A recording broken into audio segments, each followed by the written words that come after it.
জাহান্নামের অতল গহ্বরে আগুনের ছোঁয়া লাগে এক ধরনের গাছ হয়, কাঁটাযুক্ত দুর্গন্ধযুক্ত একটা গাছ, এটার নাম জাক্কুম। জেনে রাখবেন। কি নাম? জাক্কুম। বিশ্বনবী বললেন তিরমিজির বর্ণনায়, জাক্কুমের একটা টুকরা যদি আল্লাহ দুনিয়াতে ফেলে, পুরো দুনিয়াটা দুর্গন্ধে সয়লাব হয়ে যাবে।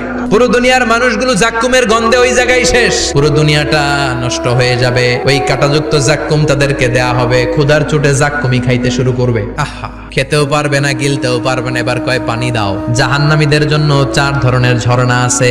একটার নাম হলো হামিম, মানে ফুটন্ত গরম পানির ঝর্ণা। 2 নম্বরে হলো গসাক, মানে বমি। 3 নম্বরে হলো গিসলিন, দুর্গন্ধযুক্ত রক্ত আর পুষ।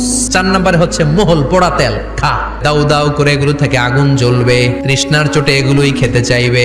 এগুলোর পেয়ালা যখন মুখের সামনে আসবে, এগুলোর উত্তাপে গালের গোশত, চোখের গোশত, কপালের গোশত গুলো ঝলসে ঝলসে পানির মধ্যে পড়ে যাবে। তৃষ্ণার চোটে না পেরে ওইটাই গিলবে, যেখান দিয়ে বেরোবে কেটে ছিঁড়ে শেষ হয়ে যাবে। দিস ইজ জাহান্নাম। আমরা জাহান্নাম থেকে পানাহ চাই। চিল্লায় বলেন ঠিক কিনা?